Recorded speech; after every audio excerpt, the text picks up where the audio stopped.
I'm Bruce Ferguson, Dean of the School of the Arts, and this panel is entitled From Novel to Dramatic Presentation. The history of the journey from printed page to dramatic presentation, whether from a screenplay to the screen, or a book, in this case, to the stage, is filled with fraught stories in which writers bemoan the losses of words, directors and producers fire writers in cavalier style, and actors try to serve these many masters simultaneously. Just as in reading, interpretation is the name of the game. Each movement from one media to another is a journey of translation. And as we all know, the Latin root of translation is exactly the same as the Latin root for traitor.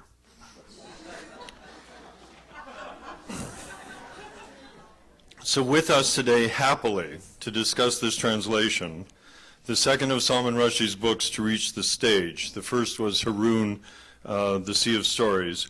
We have two of the culprits, one who was complicit in his own translation, and we also have an experienced dramaturg to tease out this particular story.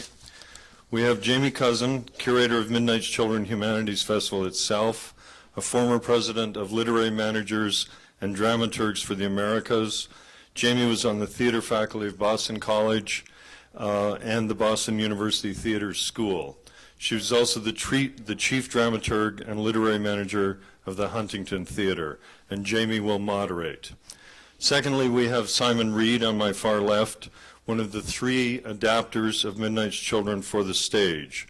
Simon was the Royal Shakespeare Company's dramaturg, and he is at present the artistic director of the Bristol Old Vic. Simon has acted as dramaturg and producer on many important works in Britain, including, but not limited to, Hamlet, Love in a Wood, The Lion, the Witch, and the Wardrobe, and has worked with Tim Supple previously on Tales from Ovid. And finally, we have Mr. Salman Rushdie himself. Salman is the author of 8 novels, the most recent of which is the New York-based Fury, which I highly recommend to you if you haven't read it. He has also published 3 works of nonfiction, and his awards include the Booker Prize and then the Booker of Bookers, the best novel, Midnight's Children, to have won the Booker in its first 25 years. In introducing with pleasure these 3 guests, I would like to particularly thank Salman Rushdie for his generosity in working so closely with Columbia University and giving of his valuable time to these many events. So please join with me in welcoming Jayme Koszyn, Simon Reade, and Salman Rushdie. Thank you, Bruce.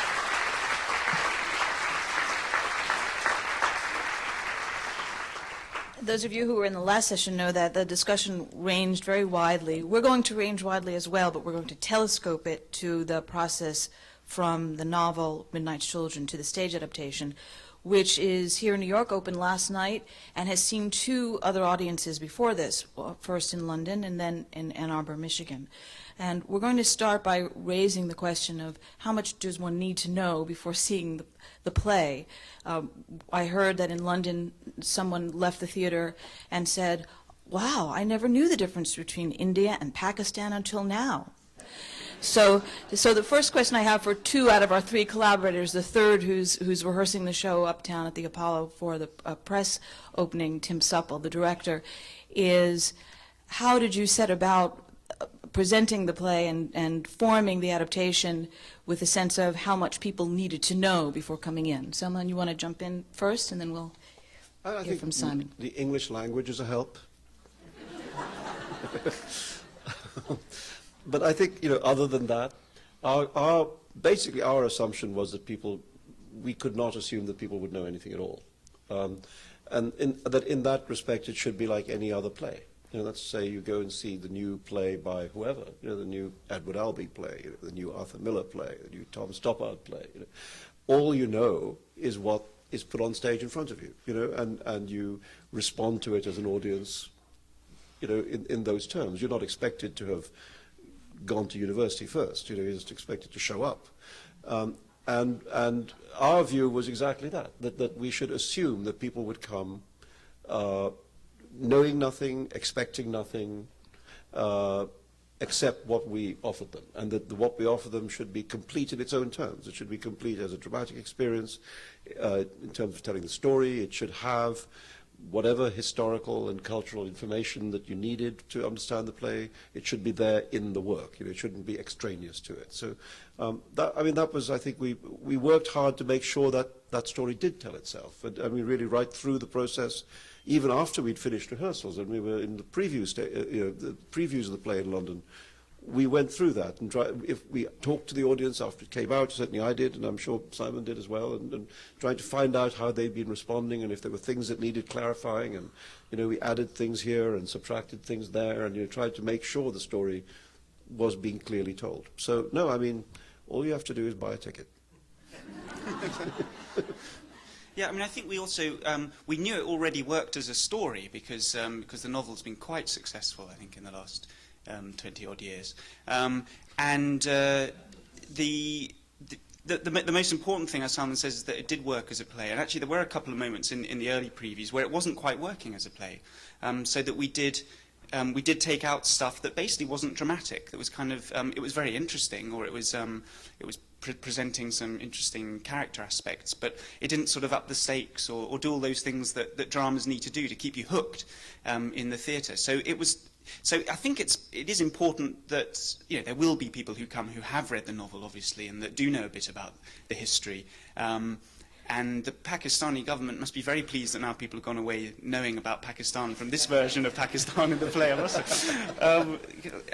But that you don't need to know about Rushdie, and you don't need to know about the book or the history to enjoy it. In the same way as when the novel came out, it was a breakthrough novel. It kind of taught people both about this amazing kind of writing, this Rushdie writing, and it also taught people about a period of kind of colonial and post-colonial history that they wouldn't necessarily have known otherwise. And it introduced kind of into literature in Europe and literature in North America a kind of work that people hadn't seen or heard or read before. And I think the play will probably do the same again.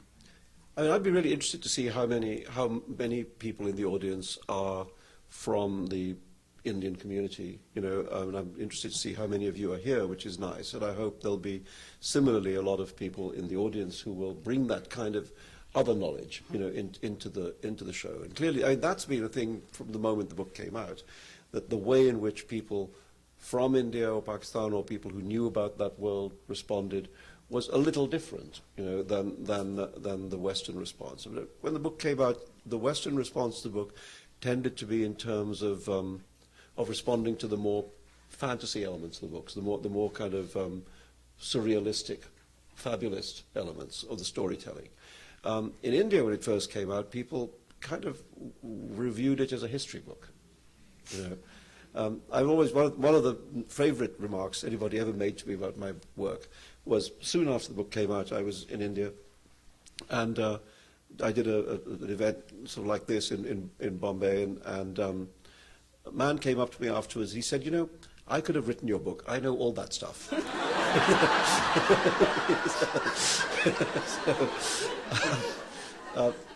Which I took as a great compliment, because he was talking about sharing an experience that he felt.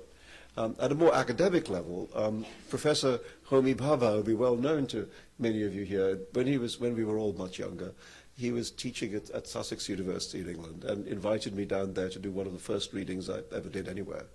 And Homi introducing it, Homi's style is sometimes opaque. And he said that the thing that he liked so much about Midnight Children is that it was a novel in which one felt that one was also somehow the author of the book. Something which, again, I took as a kind of compliment, but his students were less impressed. And after the Q&A session at the end of it, the first question was actually, the student jumped up and said, actually, my first question is not for Mr. Rushdie, but for Dr. Bhabha, and could he explain in what sense he is the author of Midnight Children?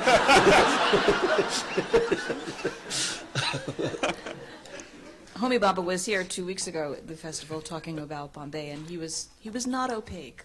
No. I mean, look, he's an old friend, so I'm allowed to. And you're allowed to call him opaque. I know you talked a little bit, Simon, about how in previews you had to take certain things out that were not clear, that were opaque, that had to be clarified. And I want to ask more questions about that later. People are very interested about creative conflict. You have 3 adapters, you have actors, you have a lot of people who probably have their own opinions. But before we go to that, I'm interested in beginning at the beginning. I mean, how did this all come about? I mean, who was approached? I guess it began in a way 4 years ago or so when Tim Supple, the director, and I were involved in another project. Tim did a version of my book Haroun and the Sea of Stories at the National Theatre in London, and on that occasion, I mean, I thought it was a wonderful adaptation, and that made me interested to work with him again. On that occasion, I was not involved in doing the adaptation, and somebody else did it, but I just went along to the show and kind of loved it, and so anyway, 4 years passed, and then Tim got in touch with me. Now in connection with the Royal Shakespeare Company, and said that they had asked him to ask me if there was something else that we might do together. And initially, I think the project that was proposed was that we might make a version of Alice in Wonderland, and which I didn't really want to do because I felt a lot of people could do that, and there's no particular reason why I should. I mean, I like Alice in Wonderland as well as the next person, which is you. I like it. So we'll find out your view on the subject. Very true. But no, and then the way the conversation developed was that I said that there was this unused script that I had written for Midnight's Children when there had been a BBC project to make a 5-part miniseries about the book, and I'd written this 5-hour dramatization. And I said, well, so there is this dramatized version in existence. And sure, it's television and you'd have to rethink it for the stage, but after all, a lot of it is just scenes, and scenes are scenes. And so I said, why don't you all look at that and see if you feel that the TV version could be the basis of a stage version. And then it went over to the RSC where Simon was still then the dramaturge, and then he and Adrian Noble, who was then the artistic director, and Tim and everybody had a look at it. And it was really on the basis of that we decided to go forward. I don't know if you want to talk about what happened at the RSC. Yeah, no, that's right, because when Tim was slightly cannier than that, because he came to us and said, the National Theatre are really interested in doing Midnight's Children, and so the RSC said, right, we'll have that then, and we'll. So that was actually quite clever kind of politics, I think, from Tim. That's the first time I've heard that. And there was also, there was another great theatre director, Sir Peter Hall, who was also interested in doing it because his son, Chris Hall, had been one of the producers on the TV version, the TV version that that never happened. Yeah, he was. Yeah. But then you say to responsible people like Adrian Noble, we should do a version of Midnight's Children before the National do. And Adrian said, well, I love it, but it's a big book. What, how on earth are you going to put that big book onto stage? And what was wonderful was this calling card of this screenplay, of as Salman says, I think it's about 5.5 hours actually. Isn't it? No, it's 5. Is it 5? It's actually 10 minutes. It was an initial episode of 90 minutes, followed by 4 50-minute episodes. So if you add that all up, it's actually 10 minutes under 5 hours. So it was just under 5. It took slightly longer than 5 to read, maybe, but the screenplay, and then also everybody could read that. And people, a novel takes a long time to read. And when you're in the theatre, the reason you work in the theatre is because you don't want to read Dickens novels, and you don't want to, you don't want to read Middlemarch and things like that. You just want a nice 3-hour little package, at 12 to whip through. And so that was a great help. But then for Tim and me and Salman, what was great is that we were able to we had these 2 primary sources. We had the screenplay, in which things had already changed, things had been left out, decisions had been made, and we had the novel to go back to, where the guy who'd done the screenplay had cocked up, and actually he'd left really good things out of the novel, and he should be more faithful to the original novelist. I have to say, Salman wrote the screenplay as well, as this, and then when you get onto the play, it was fantastic because the person who could could be totally unfaithful to the original writer's intention was Salman. And he could sort of say things like, oh, no, you don't want that bit, that's kind of long and boring, and that won't work on stage. And there was this kind of really interesting, well, not friction, really, but a sort of a way that these three things kind of melded together, the screenplay, the stage play, and the original novel. And the original novel, of course, as well, is, although it comes out of Salman's mind, is a version of myths and realities and unrealities and histories and politics and all sorts of stories that are already there. So it's kind of an adaptation of an adaptation of an adaptation, which is actually what really, really good writing is in the end. Well, also, I think it's true to say that often Tim and Simon were more faithful to the original book than I was. And I was saying, as you say, I was saying, that hell with that, cut that, change that, don't like her, etc. And they were saying very scrupulously, going back and ferreting out particular paragraphs in the novel and saying, look, here's a bit that we really shouldn't lose. These are good sentences, and let's put those back in here, etc. In a very, very detailed, I mean, almost paragraph by paragraph way. That was, I mean, kind of, it, in a way, refreshed my knowledge of the book that I'd written so long ago, to see how these individual sentences were striking, the two of them, and we almost never quarreled. I should say Tim Supple, who's not here, that's because he didn't do anything, really. Yeah. We disinvited him. Yeah. No, we did it, but he didn't do much. He just directed it. Yeah.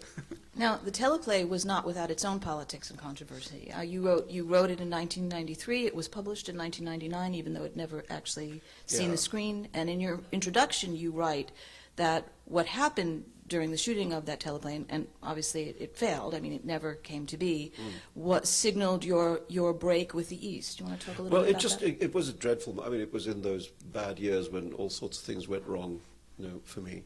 And what happened is that we didn't actually ever film any of it. We got that close to filming. I mean, we got about 10 days away from principal photography. So it was kind of heartbreaking to have it cancelled at that 11th hour and 59th minute, because the first thing that happened is that India refused us permission to film, which is a difficult thing when the novel's about India. And we managed to solve that problem by relocating the shoot to Sri Lanka, which was very happy to have us.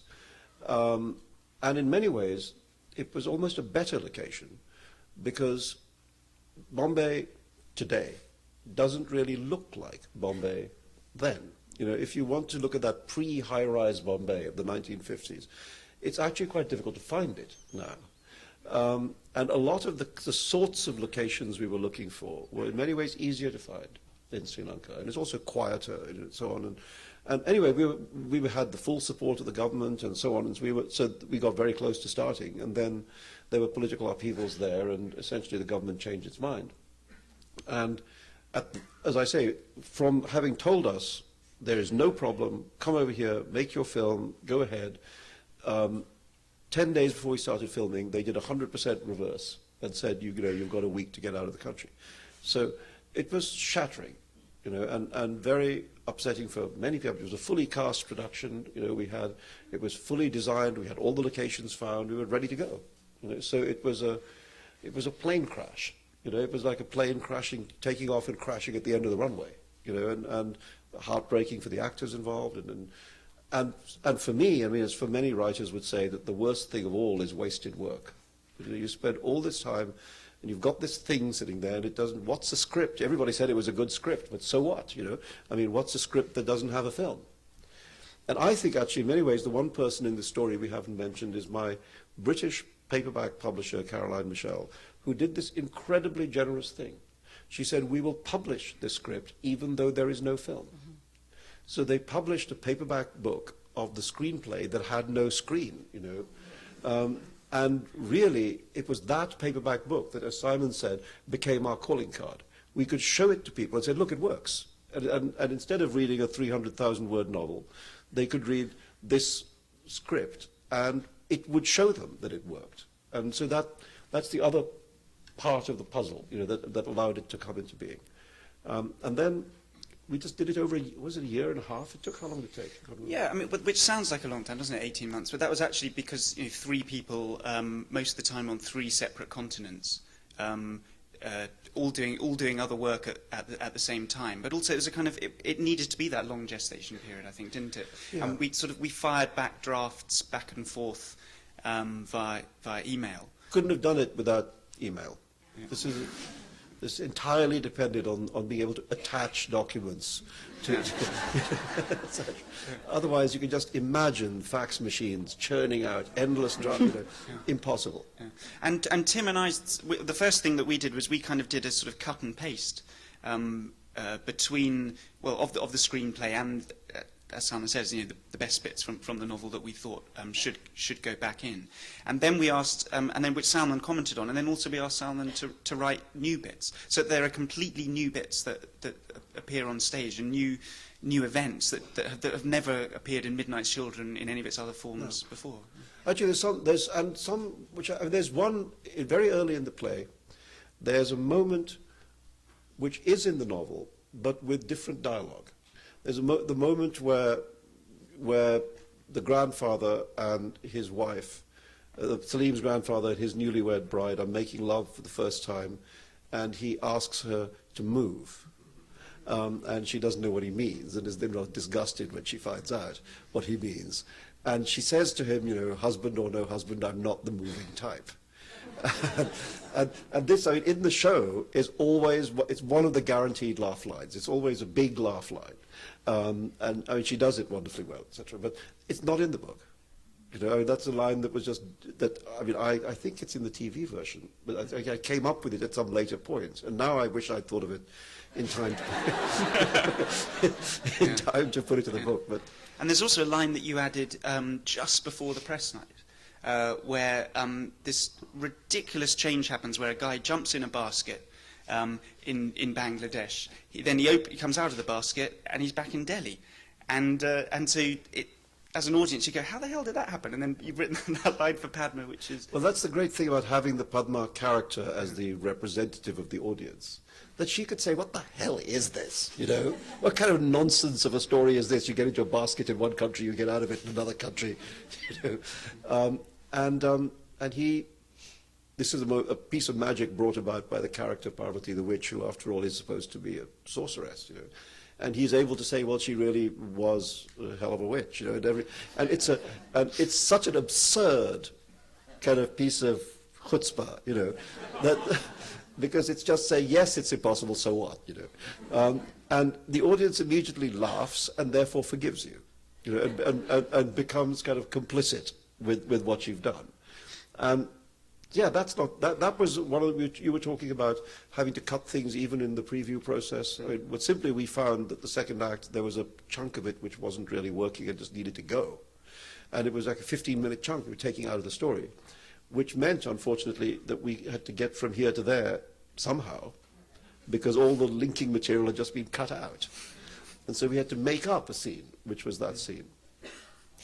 When we adapt from a non-dramatic piece of literature, in this case a novel, to dramatic one, often directors talk about through line or spine or one dramatic action, the arc of the play, these things that so that all the beads on the necklace get strung together, and so that you were talking about the broken mirror in the last session, can't really get away with that often on stage. No, you can't. You really can't. And that's something I think you can in a novel that you cannot when you're dealing with dramatic material. At the end of the day, there needs to be some unity, some action, something driving, that in a sense, even if it doesn't feel like it hangs together, makes it all hang together. Salman, I don't know if you agree with that or not, but I know I've read that one of the through lines that you've come up with were really not one, but 3, that it was the tale of a Muslim family, the tale of a particular period in the Indian subcontinental history in the 20th century,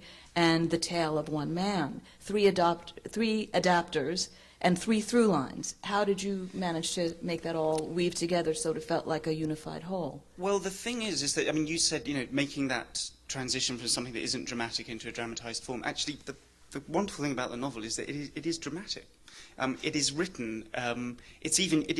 I mean, it uses many languages, but one of the languages that it very self-consciously uses is the language of film and Bombay film vocabulary. And it actually has a completely natural arc with, right in the middle, somebody gets born, and it starts 32 years before the moment he's born, and it ends on his, as he goes into his 32nd year, I think.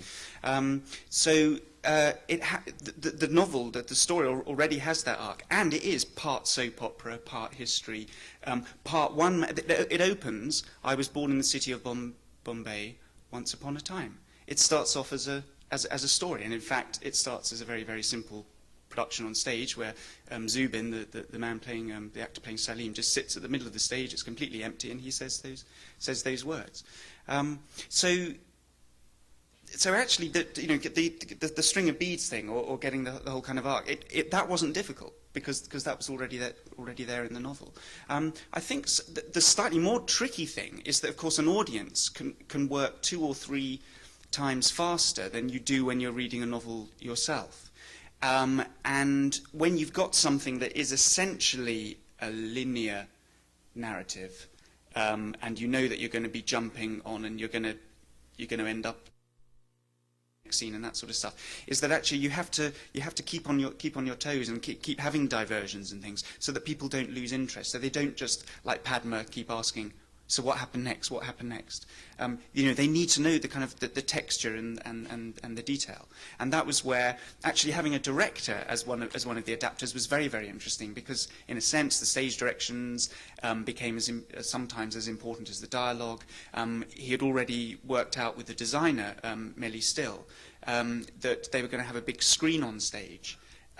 Partly suggested by the screenplay, partly because it can be used literally to place the action against the backdrop of history, of archive footage, but also to use it as a dramatic tool in itself. And that was written into the script, and that was written before we even went into rehearsals. And that's directorial. I mean, that drives the action as well. Yeah, I think Tim's is a wonderfully collaborative director and also a great maker of images on stage. He's maker of, what in movies would be called mise en scène. He's just very good at making you see pictures that mean things on stage. So yeah, I guess he did do a bit. We call it mise en scène in the theatre. No, but there's a story that I once heard Tom Stoppard tell about the role of staging in bringing a play to life, even a great play. He used the example of having seen a production at Oxford of Shakespeare's Tempest. And it had been staged in the open air in Oxford College, where the stage was so constructed that there was a lake behind the stage, so the audience was looking at the stage, and behind that there was a pond. And the director had constructed an invisible, just below the surface of the lake, a trestle runway going across the lake. So that at the end of the play, when Prospero finally releases Ariel from his captivity, Ariel runs, and it's dusk, right? So the light level is low, and you can't really see the light. Prospero releases him, and Ariel runs flat out for the water. And there's a moment at which the audience realizes that he can't stop. He's going too fast to stop. And then, amazingly, he runs across the surface of the water. And disappears into the dusk. You can't see him. On the other side of the lake, the director has positioned a stagehand with a firework in a bottle to light. And so as Ariel disappears across the lake, this firework goes off, and so Ariel basically runs into the dark, runs across the lake, and goes shoo, into the sky, right? And as Tom Stoppard said, if you read Shakespeare's play at this point, it says exit Ariel.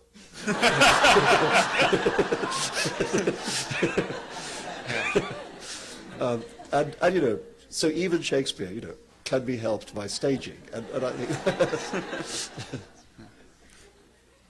Which he probably knew, which is why he left it that open. Yeah. Yes. And are there examples of that in this production, of where language doesn't tell the story, but the mise en scène, the staging, does? I think it's a piece of ensemble acting in which the creation of worlds on stage, by this group of actors. You wouldn't believe the mayhem that goes on backstage while they're changing costumes all the time to play all these different roles. When you see the play, you think you're watching a cast of 100 people. And a lot of people who've seen the play then see like 20 people line up at the end. and they think, "What? That's all? You know, where did everybody go?" And it is the collective staging of the creation of different worlds. The play inhabits a lot of different places and locations, etc., and they come amazingly to life in each play, in my view, anyway.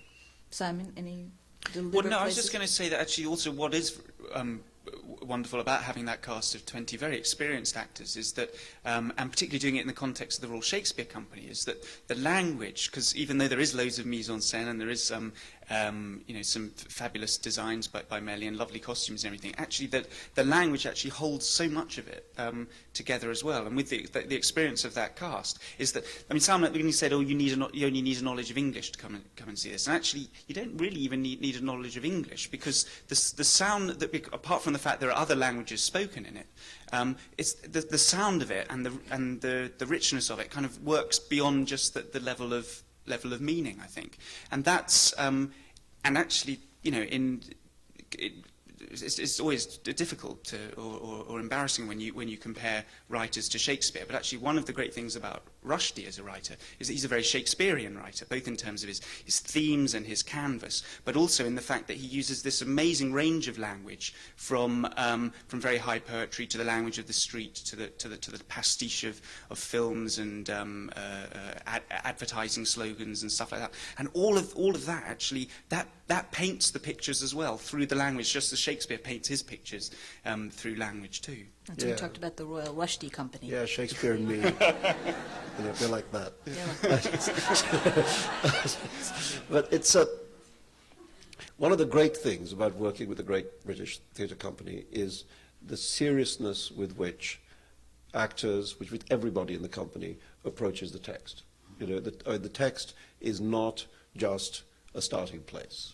You know, I mean, there's one actor, I'm not going to say which one, who had a little trouble with learning lines, and therefore it was always pretty interesting what he was going to come up with on a given night. And I have to say, he's still doing it. Bastard. But, you know, he doesn't do it much, but it's a... Oh, who is it? No. It's there's two moments in the play where he clearly disapproves of the lines that were written for him to say, and so he says something different every night. And I mean, I went to see it last night, and I thought, oh, haven't heard those lines before. Yeah. There are actually 4 adapters. There's the actor, and then there are 3 of us. Aren't there? So, yeah. Exactly. So, why am I telling you this story? I can't. The respect for language and Oh, how yeah. this is the one But that's, exception. you know, yeah. But there, you know, I remember more than once, seriously, being in the rehearsal rooms while Tim and the cast were going into the detail of the language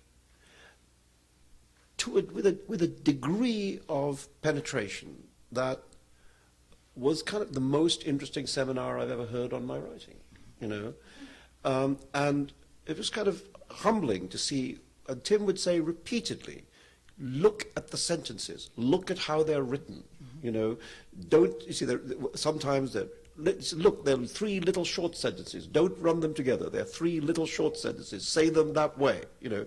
And that degree of attention to exactly how it's written, you know, and that it's not written like that because the writer wasn't thinking about it, but assuming that, paying the writer the compliment of giving him the same degree of attention you would give to a Shakespeare soliloquy, you know, i.e. you assume the writer does know what he's doing, and that he's done it like that because it would be wrong if it were not like that, you know, and therefore say the lines as written, you know, and that is I think it's a great richness of the British theatre that there is that degree of seriousness. It's still a writer's theatre, you know. It's not a director's theatre. It's a writer's theatre, and that makes it, for a writer, amazing to work in because of that, the seriousness with which your work is taken.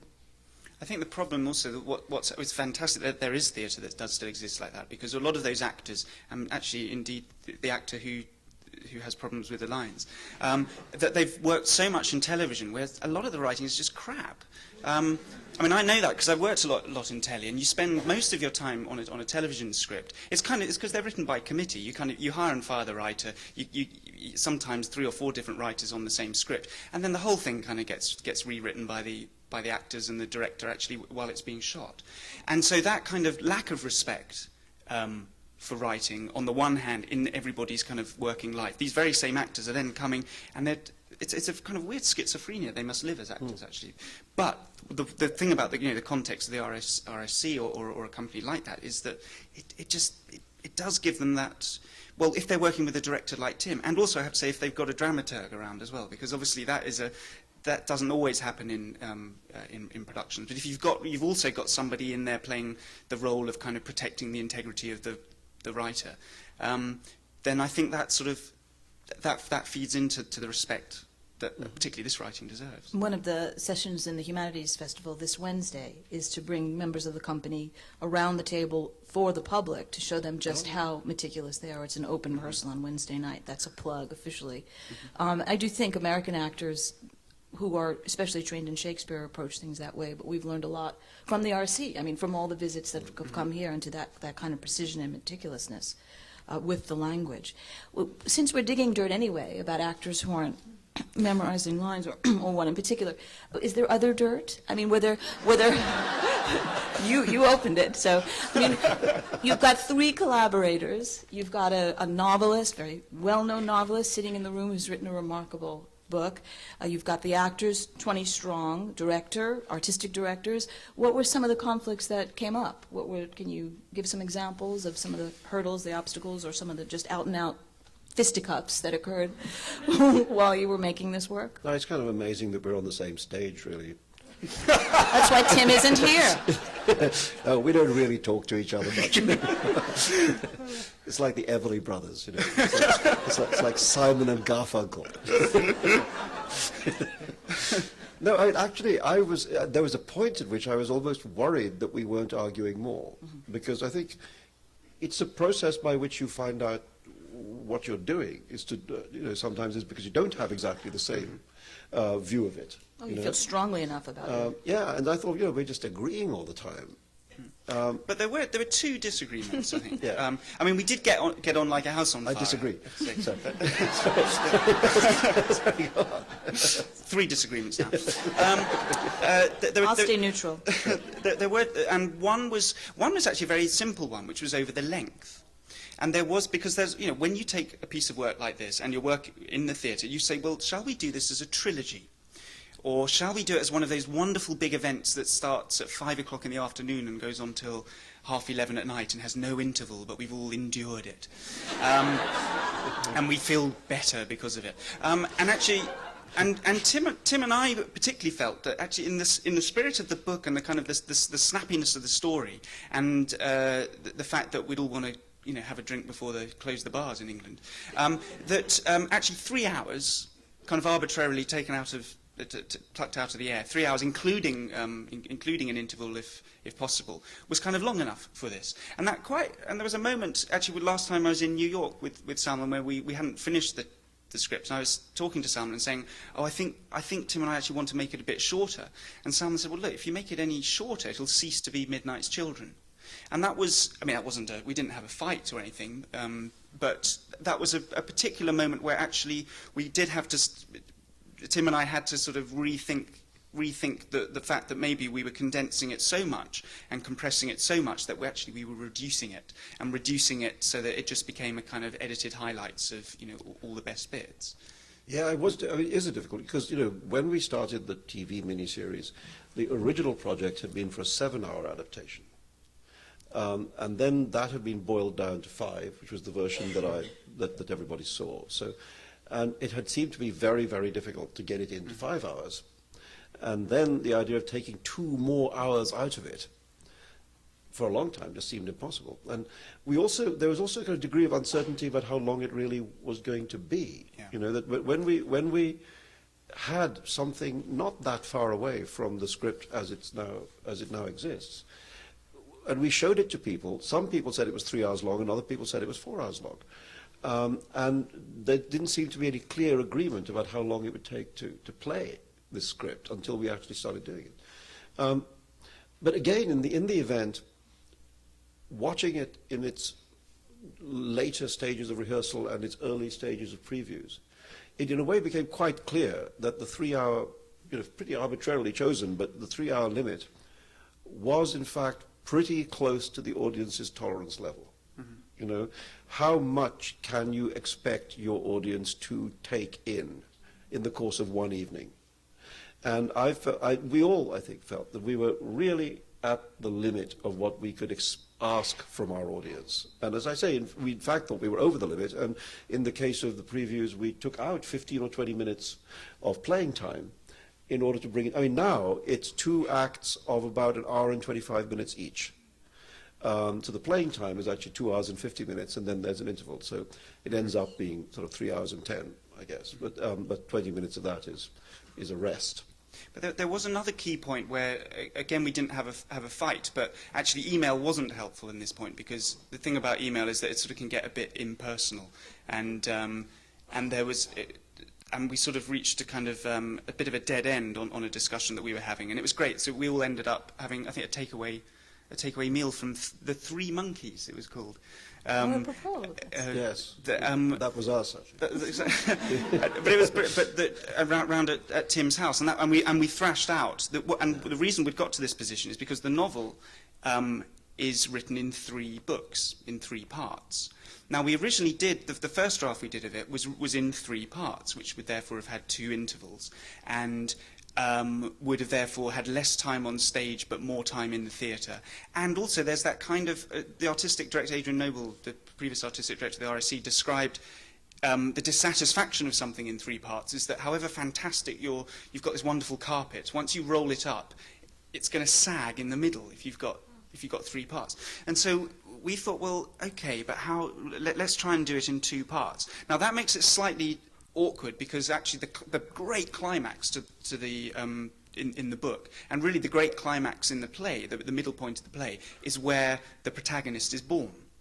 But then we had this sort of section afterwards that we wanted to do up until the interval, if we were going to do it in 2 parts. And rather, in a kind of vandalistic, devil-may-care way, I suggested that we cut, and I made the mistake actually, I suggest that we cut purely for practical reasons, not for any intellectual or dramatic reasons whatsoever, but just for pragmatic reasons, to get 10 minutes, if not 15 minutes out of the script, of one of the most key moments that happens in it, which is where Salim literally runs into history, where he runs into the language marches and says, and makes up a sort of silly little rhyme that they then go off and have the first language riots too. And it's a fantastic moment in the novel. It's a brilliant kind of metaphor for the whole thing, and it works very, very well on stage. And I very stupidly said, we've got to cut this bit, because otherwise this 2-part thing won't work and we won't get to the interval in time. And that actually was quite a robust and very helpful argument to have. Yeah, it was. No, it was. I said no. But I mean, the reason it's a difficult thing to cut is because, the novel, in its simplest way, is a novel about somebody who has this absurd conceit about himself that he is responsible for history and that everything that happened because of him, and that from the smallest things to the biggest things. And as you go through the story, in the later stage of the story, his life collides very directly with great historical events, and then, you as the reader or as the audience can judge to what degree he's telling the truth and to what degree it's just obviously not true, that he is in fact not the master of his times but the victim of them. That question about the relationship of the individual and the history of his times, is sort of what the play's about. And this scene, the scene of the language march, it's the first moment in the story at which he actually collides with history. And it's at a smaller scale. What happens later in the book is on a bigger scale, but it's the prefiguring of what's going to happen later. And so to remove it removes an important note in the music, without which I felt that the story was really diminished. So, and I mean, I think it wasn't just, Simon's being nice to say he was wrong to think. I mean, Tim thought it too, And I remember we had this. I actually was as close as we did get to a fight that dinner, because I'd been sent this list I can't remember if it was from you or from Tim, of further stuff they wanted to cut and change. It was like 20 things, some little, some not little. And when we got round this dinner table and Tim said, well, let's talk about it, what did you think about the list? And I just handed the list, and next to everything it said, no, no, no, no, forget about it, over my dead body, no. Maybe, but on balance, no. And so that was my going in position. And then we sort of argued it out, and in fact, that wasn't how it ended up. I mean, in fact, I was persuaded of the good sense of some of the changes that were being suggested, and they were persuaded of the good sense of some of the things I was saying. And it wasn't an angry discussion, but it was very passionate. I mean, it was with people, all three of us had really strong opinions, but I don't think anybody yelled at anybody or said anything rude. It was friendly, but. Well, not in front of your back, no. No, exactly. This was after I left the room. Story of my life. Yeah. But in a way, that was the passion of conflict that you were missing when you Yeah, thought I at some think it was point- really helpful. Yeah, It was really that there was helpful. too much agreement. And it sharpened all of us, I think, in the way in which we were thinking about the text. And I think also it did one thing for me, which is, I mean, having said that I had been sort of freest with the adaptation, in terms of changing things, I think, went through a stage where I became the least amenable to changes, and this conversation and the various decisions we collectively reached changed that for me, and it actually made it possible for me to do something that I thought I would not be able to do, which is that once we actually started performing the play, that we would see things and say, that's not working, and that I would be prepared to change them. Imagine telling Harold Pinter that the third scene doesn't quite work, and we need to lose it, Harold. I mean, that wouldn't work.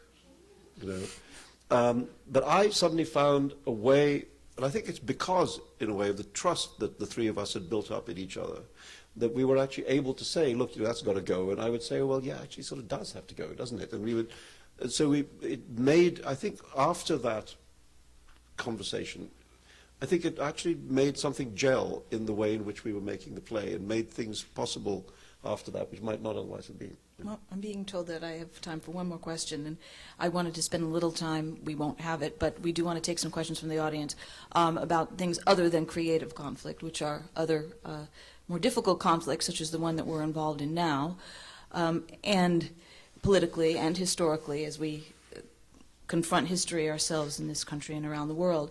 And the play, what I loved about the adaptation, having seen it in the Barbican in January, was that it did not denude some of the really brutal, terrible aspects of the novel. I mean, there was no sense of soft selling it or making it nicer.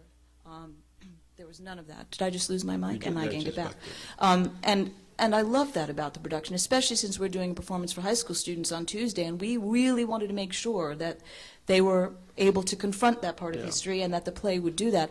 Now, of course, that we're at war, and this is the first time you're performing the production with a world continually changing every day, how do you feel that the production or the audiences have received it, given what's happening currently? Well, I think it's been amazing. Actually, one of the things I have to say, one of the things I'm proudest of about the play is that it genuinely is political theatre in a way that I don't think there's anything else, I don't know about here, but I can't think of anything else on the London stage that's being as kind of ballsy political theatre. It's part of its power as production. this. And it reminds me of the kind of plays that, when I was first thinking about writing in theatre, the kind of plays one would see in London and on the Fringe and so on in the late 60s and early 70s. Plays by, agitprop theatre companies, productions of, plays about the Vietnam War, whatever it might be. Very powerful, direct political theatre. And I think there are parts of this play which I think more or less consciously draw on that tradition of political theatre. And I agree. I'm glad we didn't pull any of those punches. And now, I mean, just I was saying, talk about last night. I went to the performance last night, which is the first time it's been played since there was actually a war in Iraq, and the effect of the images we're all now carrying around in our heads because of what we're seeing in the newspapers and on television, the effect of that on the audience's view of the play is really very dramatic. You know, that the large section of the second act, which deals with the world at war, you know, which deals with not one but two wars and a period of tyranny and so on. And, you know, there's a scene where there's a family waiting to die while huge bombers fly overhead and etc. Now, I mean, it's amazing to sit there and look at that scene in the light of what we know to be really happening to families, you know, with bombers flying overhead around the world, or in another part of the world. So I think it's been an amazing coincidence that a play like this, which deals so directly with the subject of war, should show up at precisely this moment. And I think it seems dreadful to say so, but it may actually help American audiences appreciate the power of that part of the story, because after all, otherwise, it is dealing with political events and wars from far away and long ago. You know, but in a way, this brings it right into the present tense. I think there's another aspect too. I mean, you talk about the Khomeini fatwa breaking your picture of the world, and certainly we who live in New York City have in many ways have had the picture of our world broken since 9/11. So there may be even another layer in watching that second part of the show here in New York City that might be a difference between the audiences here. I just think I was saying that the simple subject of the book has to do with the relationship of the individual and the great events of the times in which we live. You know, to what extent are we the masters or victims of our times? You know, I mean, that's the question that the story asks, and that I think we all ask. And one of the things that I've always thought from the beginning of my career as a writer, which I'm still exploring now, is that the age in which we live has removed what used to be a comfortable distance between public affairs and private lives. You know, that politics used to happen over there, and private life used to happen over here, and the degree of connection between one and the other was often not very great. You know, the example I've often used about this is that, you know, Jane Austen could spend her entire career as a writer without really mentioning the Napoleonic Wars, which were happening at exactly that time. The only reason soldiers ever show up in Jane Austen is because they look nice in uniform, you know, and the uniforms are always clean, you know, they don't have blood on them. And that's not because she's ducking something. It's not because she's avoiding some issue. It's because she is able to fully explain the lives of her characters without recourse to the public sphere. You know, it's not an important factor in why her character stories work out as they do. Now it seems to me that that distance between the public and the private has all but disappeared, and 9/11 is an example of that. You know, the public smashes into the private, you know, with incredible force and reverberations that we all still feel. You know? So, and that's, in a way, the story of Midnight Children. It's about what happens when the public world smashes into private life. You know, how do people deal with that? You know, survive it, not survive it? What does it do to them? You know, and that's an eternal subject. I'm by no means the first writer to treat it, and I certainly won't be the last. You know, but I think it's one of the reasons why the play and why the book, you know, why people still read the book, and why I think people still see the play as relevant. Simon, no? No, I mean, the only thing I'd have to add to that is that sometimes that when you look at these images that are coming on television, actually they're slightly impersonal, and there's slightly, oh look, there's, you know, there's a whole load of blanket bombing going on, and oh, that must have been like Dresden and all that sort of stuff. But it's actually, I think, one of the great things about theatre, and one of the wonderful things about this production is that you will watch those scenes where individuals are actually they're sitting there waiting for a bomb to land on their head and kill them. And then you will know what the meaning of collateral damage is. And I think that, you know, we don't know that, however much it's shoved in our face on telly, because it's sanitized so much, isn't it? And it's so distant. Whereas theatre can just make it so immediate and real, and you actually see the kind of the repercussions on the individual, I think. Yeah, it's also, there's a certain kind of play, a certain kind of movie in which none of the important characters ever die. The people who die are always minor characters, so that the important characters could go on being in love and have the happy ending and so on. One of the reasons, why Hitchcock's movie Psycho is so shocking is that the wrong people get killed. There's the heroine. Janet Leigh, the biggest movie star. Half an hour into the movie, she's dead meat. That's not supposed to happen. She's supposed to be alive at the end. So when she is killed, it's incredibly shocking. It's not so much that she gets to the scene in the shower. It's not the physical scene. It's who's being killed that's shocking. And then along comes Martin Balsam as Mr. Safe Detective, the one who's going to clear it all up, and now we can just relax, and, Uncle Martin will sort it all out for us. And then, he's dead. It's incredibly shocking in Psycho who gets killed. And one of the things that happens in Midnight's Children, too, is that people you deeply care about get killed. It's not just minor characters. It's people that over a long period of time you've come to love. And then there's a war and they're obliterated. And in the same way as Salim feels the loss of that beloved family, in a way, so does the audience, because they've lived with these people and suddenly, bang, so important people die in a war. It's not just people you don't really know. It's the people you really care about. And that's what a play can make you feel. Okay, we have time probably for very few questions. I'll repeat the question so that everyone can hear it. Yes? The contribution of the dramaturg in this particular production, I'd like the playwright to comment on that. Okay, the question is, what is the contribution of the dramaturg in this particular production? Negligible. There's your answer. You set him up. You set him up. Next. No, See? it's as I say, it was a really genuine collaboration of equals. It actually was. I couldn't say which of the three of us did more or less. Yes, there was a starting point, which was some scripts I'd written before. But those were scripts which, if you read them, they're actually very substantially different to the play script as performed. It was a starting point, that's all. And we made it together. I don't think, in a way, Simon acted more as a dramaturge and less as an adapter. It was a script that the three of us made together with different perspectives. Simon's editorial background, if you like, Tim's staging background, and my background as the maker of the original thing.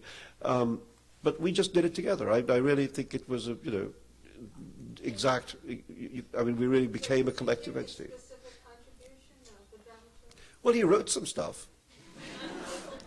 I'm not going to tell you which lines. All the good lines and the good gags. No, the other interesting thing as well, actually, is that Salman, was treated with far too much respect for a writer.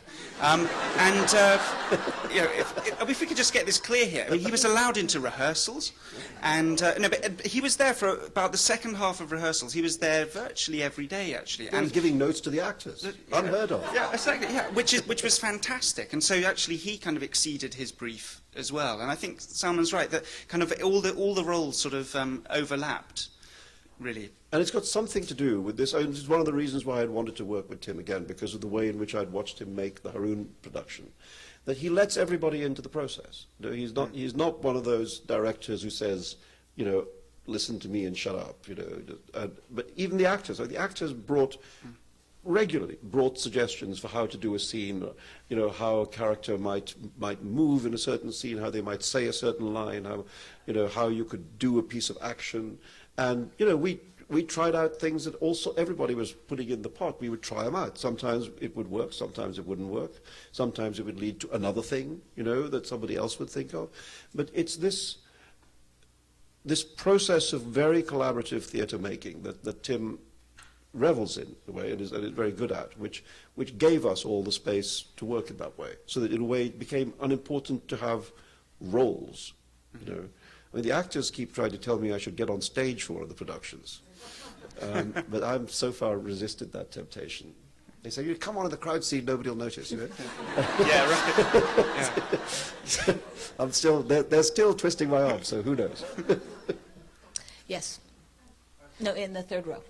Are there other novels of yours that you think would make the transition to stage well? Are there other novels of Salman Rushdie's that would make transition to the stage well? I really don't know, and truthfully, if you'd asked me about Midnight's Children, I'd have been skeptical. You know, so it is just something that has evolved. I'm not particularly thinking about doing anything with any of the other novels, no.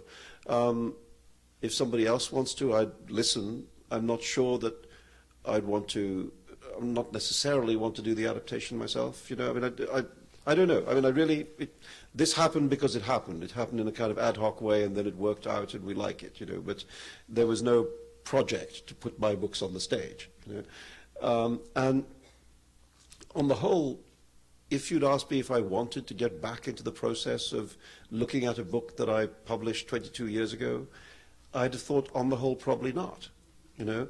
But in fact, I had a really great time doing it, to my great surprise, you know, because I thought it would be like a chore. And it ended up being a pleasure, and part of that has to do with, you know, just the change of pace of being somebody who normally sits in a room and does it by himself, and suddenly has to work with, you know, 20 actors and collaborators and designers and etc. And just to be a part of that collective act is very unusual for me, you know. So that was just great fun. But no, I don't. You know, I mean, it did make me feel that maybe I might write, you know, a real play. I mean, a play that doesn't have a previous version in prose. But I don't have an idea. So if you've got one, you know. But it also gave the screenplay story a happy ending. Yeah, it did. So that it wasn't wasted work. Yeah, it did. It did So that's a good thing, that too. feels very good. Yes, in the back. Yes, young woman. Yes, yeah. First of all, I read the performance last night and I thought it was an amazing piece of theater. So Oh, thank you. congratulations on that. Thank you. But I never read Midnight's Children, but I have read The Moor's Last Sigh. But I noticed that in both you use a lot of, like you said, film quotes and like a lot of old music, like Paper Moon and stuff like that. How much of that is because you personally enjoy those pieces, and how much is related to character, and what would be meaningful to it? Huh. I mean, I think obviously a lot of it just comes out of what the sensibility of the writer is, and I've always, as a writer, been very interested in movies, you know. And I mean, I grew up in a movie town, you know. It was difficult to grow up in Bombay and not be interested in movies, you know, because they're all around you and they're noisy and, you know, vulgar, and cheap, and, you know, sexy, you know. And I had some members of my family who were involved in the Bombay film industry in various ways. So, you know, it was just something that I just naturally grew up knowing about. And so I think mostly it has to do with my interests, you know. And then, but the characters you make are also created out of your interests. So if there's some overlap there, it's not surprising, you know. I mean, I think there's a second for me. I came to England to go to boarding school and then to college in the mid-60s. And that was, as it turns out, that period from about 1955 to about 1975 in the history of the sound cinema is probably the last time that Hollywood lost control of world cinema, both in terms of production and distribution. And in that period, as a result, you have one of the great classic period of the sound cinema, the period of the French New Wave, the Italian New Wave. Everywhere you looked, you know, Poland, Andrzej Wajda, Sweden, Ingmar Bergman, India, Satyajit Ray, Japan, Akira Kurosawa, Hungary, Miklos Jancho, you know, wherever you look, genius, you know, and it's amazing, hard to describe what it was like when those were the new movies. You know, when you went to the movie, and this week it was Fellini's 8.5, and the next week it was Godard's Pierrot le Fou, and the week after that it was Truffaut's Jules Jayme, the week after that it was Bergman's The Seventh Seal, the films which are now the great classics of the cinema, coming out week after week after week as new movies. You know, that was educational to me in those days more than anything I was getting out of books. You know, so I've always been. I mean, some people who don't like my writing say that it's too visual. people who do like my writing say it's visual. So, so this is the problem of writing, is that your strengths are your weaknesses. Yes. Koszyn. God bless you. I would love to hear about your involvement in the casting of the play when you were adapting the novel. This one? Yeah. I was probably the part of the story that I was least involved in, that Simon can speak to a bit more, is the actual specific casting. Because although I was being kept informed about who was being considered and who was being cast, and obviously was invited to comment on that and so on, most of the time that the casting was happening, I was here in New York and the casting was happening in London. So in a sort of detailed way, I wasn't very involved in the choices of the actors, although I knew who was being cast. The one exception to that being the lead actor, Zubin Varla, who at a very, very early point, long before we had a finished script, I mean really when we had a first draft script, both Simon and Tim, who knew about him because he's has a distinguished Shakespearean past where he's played Romeo, he's played Caliban in The Tempest, within last season. So and we all felt that we needed an actor with great stagecraft to play that role. He's never off stage, essentially, for 3 hours. They both strongly felt that he would be a very strong contender for the role of the lead character. And we did it, at that point, we were able to do a table reading with a kind of group of actors, some of whom are in the play, some of whom not.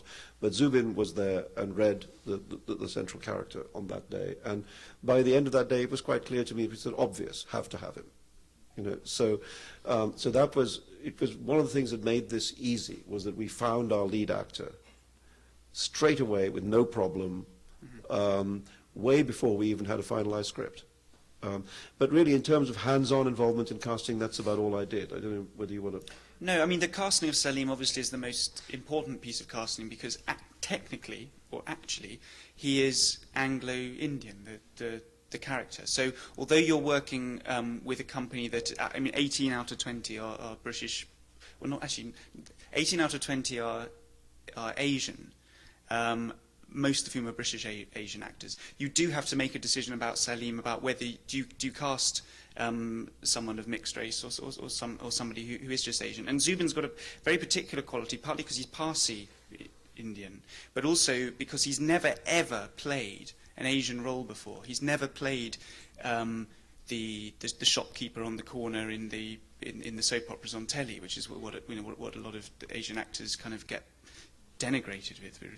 It's terrible what that happens. But on the classical stage, he'd always play the great roles, despite or because of who he was. In terms of the rest of the casting, it was very interesting that there are a couple of actors who, some of whom who've never acted on stage before, but do have a lot of experience in film and television, but some of whom actually have a bigger career in India than they do in England, and that was very interesting because that was another flavour in the rehearsal room. There's also the wonderful thing is there's one token whitey in it,